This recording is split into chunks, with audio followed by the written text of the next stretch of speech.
और कौवा मांसाहारी। दोनों की बुद्धि में कहीं से कहीं तक समानता नहीं थी। वे अक्सर अपनी अपनी कहानियां सुनाकर तर्क दिया करते थे। एक दिन कबूतर ने कौवे से पूछा, मित्र, तुम जानते हो लोग तुमसे नफरत क्यों करते हैं? तुमसे घृणा क्यों करते हैं? क्योंकि तुम्हारा खान पान ठीक नहीं है। तुम गंदा भोजन करते हो, इसीलिए तुम्हारी वाणी भी कर्कश है, तुम्हारा रंग भी काला है, और इसीलिए तुम्हें कोई इज्जत नहीं देता। कौवा बोला, नहीं मित्र, खाने से कोई फर्क नहीं पड़ता। संसार में सब कुछ खाने के लिए ही तो होता है। तब कबूतर कहता है, हे मित्र, इस संबंध में मैं तुम्हें एक कहानी सुनाता हूं। ध्यान देकर सुनना कि खान पान से मनुष्य किस तरह निंदा और नफरत का पात्र बन जाता। दोस्तों, कबूतर ने बताया कि स्त्री की यह एक पीछे की चीज हर मर्द को जरूर लेना चाहिए। और कबूतर ने यह भी बताया कि कौन सी स्त्री के हाथ का भोजन नहीं करना चाहिए, कौन सा अन्न नहीं खाना चाहिए, किस स्थान पर घर नहीं बनाना चाहिए। मित्रों, एक वृक्ष की डाल पर दो पक्षी बैठे हुए थे। उनमें एक कौवा था और एक कबूतर। दोनों के बीच अक्सर धर्म चर्चा होती रहती थी। कबूतर शाकाहारी पक्षी था। मैं अन्न के बारे में बता सकता हूं कि कौन सा अन्न हमारे खाने योग्य है और कौन सा नहीं, कौन सा अन्न उत्तम क्वालिटी का है और कौन सा निम्न क्वालिटी का। राजा ने कहा, ठीक है, तुम भी बड़े काम के व्यक्ति हो, तुम्हारी भी हम उसी तरह परीक्षा करेंगे। उसके बाद यदि आप अपनी गुण में सफल सिद्ध होते हो तो हम आपको अपने यहां आजीवन नौकरी पर रख लेंगे। राजा ने उसे भी अपने अतिथि गृह में ठहरा दिया। उसके बाद तीसरा विद्वान बोला, महाराज, मैं भोजन का पारखी हूं। मैं भोजन को देखकर बता सकता हूं कि वो भोजन हमारे ग्रहण करने योग्य है या नहीं है। मित्रों, राजा ने सोचा कि है तब कबूतर कौवा को एक कहानी सुनाता है कि मित्र, प्राचीन समय की बात है। एक प्रसिद्ध नगरी कंचनपुरी में राजा कमल भोज राज करते थे। कमल भोज बड़े ही प्रसिद्ध राजा थे, बड़े धर्मात्मा नरेश थे। एक दिन राजा कमल भोज अपने सिंहासन पर विराजमान थे। राजकमल भोज का दरबार लगा हुआ था। उसी समय राजा के दरबार में 3 पारखी विद्वान प्रवेश करते हैं और तीनों विद्वान राजा से आकर कहने लगे कि हे महाराज, हमें आपके दरबार में नौकरी चाहिए। राजा कहने लगे कि विद्वानों, आपका मेरे दरबार में स्वागत है, परंतु मुझे यह बताइए कि आप क्या कर सकते हैं। हम आपको अपने यहां नौकरी तो देंगे, परंतु आप किस तरीके का काम करेंगे? तो पहला विद्वान कहने लगा कि महाराज, मैं स्थानों की परख करने में माहिर हूं। मैं किसी भी स्थान के बारे में बता सकता हूं कि वह स्थान हमारे रहने के योग्य हैं या नहीं है। राजा कहने लगे, ठीक है, पहले हम आपके गुण की परीक्षा करेंगे। यदि आप अपने कार्य में खरे उतरते हो, उसके बाद हम आपको नौकरी पर रख लेंगे। राजा ने अपने मंत्री से कहा, मंत्री जी, तब तक इस विद्वान को हमारे अतिथि गृह में ठहरा दो। उचित समय आने पर हम इसे बुला लेंगे। मंत्री ने उसे अतिथि गृह में ठहरा दिया। तभी दूसरा विद्वान कहने लगा कि महाराज, यह भी विद्वान बड़ा काम का है। यदि यह अपने काम में सफल होता है तो हम इसे भी अपने यहां काम पर रख लेंगे। इस प्रकार से राजा ने उन तीनों विद्वानों को अपने यहां अतिथिशाला में ठहरा दिया। धीरे धीरे समय गुजरता चला गया और एक दिन की बात, राजा कमल भोज ने कहीं बाहर जाने का निश्चय किया। सोचा, कुछ दिन के लिए हमें घूमना चाहिए। घूमने का विचार बनाया और चलने लगे तो राजा साहब का जो स्थान पर रखने वाला व्यक्ति था, उसे अपने साथ में ले लिया और वहां से जाने लगे। मित्रों, चलते चलते महाराज को किसी स्थान पर शाम का वक्त हो जाता है। महाराज ने मन में विचार किया, रात्रि में अब और आगे जाना उचित नहीं होगा, इसीलिए यहीं पर शिविर लगा लिया जाए और रात यहीं पर व्यतीत करते हैं। सवेरा होगा तो आगे को प्रस्थान करेंगे। तो मित्रों, वह व्यक्ति बोला, महाराज, जैसी आपकी इच्छा। आप जहां ठहरना चाहे, मैं भी आपके साथ वहीं रुक जाऊंगा। तब राजा ने देखा कि वहीं पास में ही एक बड़ा सुंदर गांव था। उस गांव से बाहर एक बहुत शानदार झोपड़ी बनी थी। प्राचीन समय में झोपड़ियां ही ज्यादा होती थीं। उस झोपड़ी के बाहर 4 चारपाइयां बिछी थीं। राजा ने देखा कि वहां चारपाइयां तो 4 बिछी हुई हैं, पर वहां किसी व्यक्ति का निवास स्थान मालूम नहीं पड़ रहा था। वहीं पास में ही एक भगवान शिव का बड़ा सुंदर सा मंदिर बना हुआ था। राजा यह देखकर आश्चर्य में पड़ गया कि न तो मंदिर पर कोई पुजारी था और न ही उन चारपाइयों पर बैठने वाला कोई व्यक्ति। फिर सोचा, चलो कोई बात नहीं, हमें क्या मतलब इन बातों से, हमें रात बितानी है। राजा ने अपने उस विद्वान से कहा कि विद्वान, आज हम इसी आश्रम पर रुकेंगे, क्योंकि गांव में अगर हम किसी के पास में रुकेंगे तो हो सकता है कि किसी के पास हमारे सोने की व्यवस्था। व्यक्ति कहने लगा, ठीक है महाराज, जैसी आपकी इच्छा, हम यहीं ठहर जाते हैं। दर्शक भाइयों, राजा और विद्वान उस पवित्र आश्रम पर जो मंदिर था, उस मंदिर पर ठहर गए। राजा और वह पारखी विद्वान जब अपनी अपनी चारपाई पर लेट जाते हैं, जब रात कुछ गहराती है, तो रात में महाराज कमल भोज को एक उद्विग्न करने वाला सपना आता है।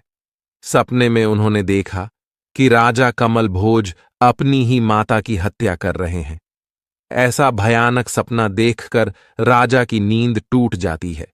राजा कमल भोज चारपाई पर उठकर बैठ जाते हैं। उनके चेहरे पर हो या ना हो, हमें अपने ही दिमाग से निर्णय करके दूसरे की परिस्थिति को मापना चाहिए। मित्रों, यह हम सब के लिए सीखने वाली बात है। अगर आप अपने किसी मित्र या जान पहचान वाले या रिश्तेदार के घर जाना चाहते हैं, तो एक बार उसके घर की स्थिति पर जरूर विचार कर लेना चाहिए। कई बार क्या होता है कि हम बिना विचार किए अपने साथ अपनी फौज पलटन को लेकर अपने किसी परिचित के घर पहुंच जाते हैं। उसके पास जो जैसा होता है उससे वह आपका स्वागत सत्कार तो करता है, पर कई बार उसे बड़ी शर्मिंदगी भी उठानी पड़ती है। इसीलिए कहीं जाने से पहले उसके घर की स्थिति को सोच समझकर ही जाना चाहिए। राजा की बात सुनकर वह पसीना था। वे बड़े घबराए हुए थे और घबराए हुए स्वर में वे अपने उसी विद्वान को जगाते हैं और उसे कहते हैं, हे विद्वान, हमें इसी समय रात्रि में घर चलना चाहिए। हो सकता है राजमाता पर कोई बड़ा संकट हो।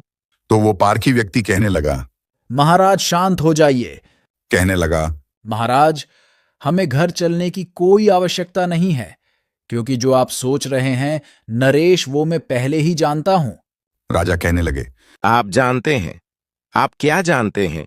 वो पारखी विद्वान बोला, राजन, आप जो कुछ उद्विग्न होने वाला स्वप्न देखा है, वह इस स्थान का प्रभाव है।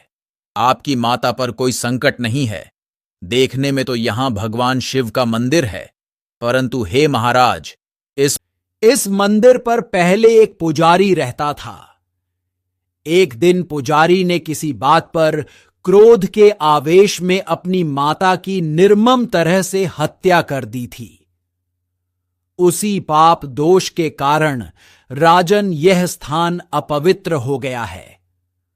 हम इस स्थान के दर्शन करने भी नहीं आते हैं। राजा ने जब यह बात सुनी तो अपने साथ आए स्थान की परख करने वाले विद्वान को राजा ने बहुत शाबाशी दी। राजा साहब कहने लगे, वाह स्थान परखने वाले विद्वान, तुम वाकई में बहुत योग्य हो। अब मैं तुम्हें अपने यहां नौकरी पर रखता हूं। राजा साहब वहीं से उस विद्वान को साथ लेकर अपनी राजधानी को लौट आते हैं। राजा ने घर आकर देखा, मंदिर परिसर में रहने वाले पुजारी ने अपनी माता की हत्या कर दी थी, इसलिए आपको उद्विग्न करने वाला ऐसा सपना दिखाई दिया। यह सुनकर राजा को बड़ा आश्चर्य हुआ। राजा कहने लगा, स्थान का प्रभाव, यह कैसे हो सकता है? तब राजा उस पारखी विद्वान की बात का परीक्षण करने के लिए सुबह होते ही प्रातःकाल उस गांव के व्यक्तियों को बुलाता है। जो नजदीक में गांव था, उनसे महाराज कमल भोज कहने लगे कि हे गांव के लोगों, यह इतना पवित्र पावन स्थान है, परंतु यहां हमें कोई भी पुजारी पंडित या कोई आचार्य दिखाई नहीं देता है। यहां कोई रसोई घर भी दिखाई नहीं पड़ता है। जब भगवान शंकर का मंदिर बना हुआ है तो यहां किसी न किसी पुजारी को रहना चाहिए।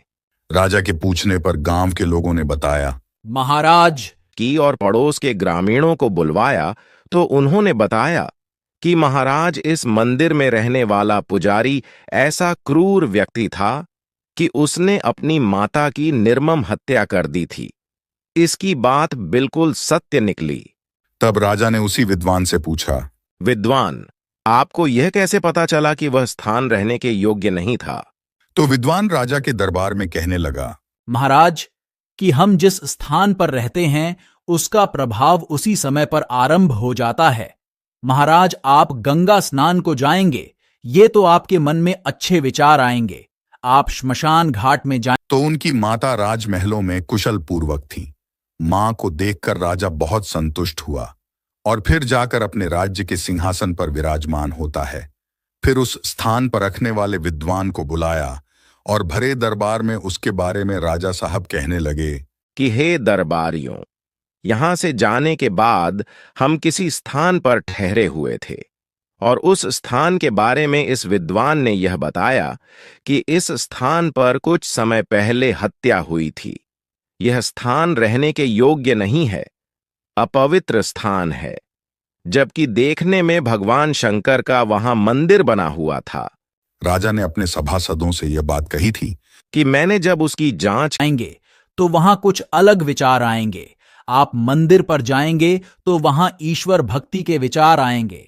आप किसी ऐसी जगह पर जाएंगे जहां शराब बेची जाती हो तो उस स्थान पर आपके मन में वहां का दूषित वातावरण भर जाएगा।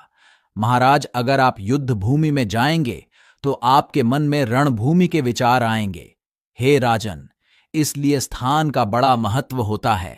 हर स्थान का अलग वातावरण होता है। वहां घटने वाली घटनाएं उस जगह को अपने में समेट लेती है। वहां जो भी होता है, अच्छा बुरा, उस जगह पर प्रभावी हो जाता है। वहां पहुंचकर वहां का माहौल आपके अंदर के विचारों को, सोच को अपनी तरह बनाने का प्रयास करता है। जिस स्थान पर जो व्यक्ति रहता, वह पारखी विद्वान कहने लगा, महाराज जानते हो, मैंने उस जगह के बारे में किस तरह अनुमान लगाया। जैसे ही मैंने उस स्थान में प्रवेश किया तो मेरे मन में हत्याएं, अपराध, जघन्य कृत्य सामने आने लग गए। मेरे विचार बदल गए। मेरे मन में हिंसात्मक बातें आने लगीं तो मैं समझ गया कि इस स्थान पर जरूर किसी ने किसी की हत्या की है। उस विद्वान की बात सुनकर राजा बड़े प्रसन्न हुए। राजा ने उसे अपने यहां आजीवन नौकरी दे दी। राजा ने उस स्थान पर रहने वाले की तो परीक्षा ले ली थी, परंतु अब दूसरे विद्वान की बारी थी। मित्रों, राजा का एक प्रसिद्ध व्यापारी था जो राजा के लिए अन्न का भंडारण करता था। एक दिन वह 500 क्विंटल गेहूं ले है, उस पर उसी स्थान का वातावरण हावी होने लगता है। इसीलिए मनुष्यों को यह सलाह दी जाती है कि अपना आवास, अपना रैन बसेरा, अपना ठिकाना उसी स्थान को बनाना चाहिए जो स्थान पवित्र हो, जिसके चारों ओर का वातावरण साफ स्वच्छ हो, जहां रहने वाले लोग धर्मात्मा और सज्जा हो, जहां किसी तरह के व्यसनी लोग न रहते हो, जहां किसी जीव की हिंसा न होती हो, जहां चरित्रवान लोग रहते हो। उस जगह का पुराना इतिहास भी लोगों से मालूम कर लेना चाहिए, क्योंकि आप जहां रहते हैं आप और आपके बच्चे वैसे ही बन जाते हैं। यही सत्य है। इधर वह कबूतर कहता है, हे कौवे मित्र, आगे सुनो। लेकर राजा के पास आया और राजा से कहने लगा, राजन, मैं राज्य के लिए 500 क्विंटल गेहूं लेकर आया हूं, परंतु राजन, यह अच्छी और उत्तम किस्म के गेहूं है, इसलिए इनकी कीमत कुछ ज्यादा देनी पड़ेगी। राजा कहने लगे, ठीक है, बताइए आप कैसे गेहूं लेकर आए हैं। तो राजा ने और राजा के अन्य दरबारियों ने उस अनाज को देखा तो वास्तव में वह अन्न बड़ा ही उत्तम था, चमकदार था और काफी साफ सुथरा था। तो राजा के मंत्री कहते हैं, महाराज, बहुत अच्छा है, इसमें कोई संदेह नहीं। हम तो कहते हैं इस अन्न का कई साल तक का भंडारण कर दिया जाए, यह खराब नहीं होगा। मित्रों, उसी समय राजा के दिमाग में विचार आया कि हमारे यहां अतिथि गृह में एक अतिथि ठहरा हुआ है जो अन्न को परखने का विद्वान है।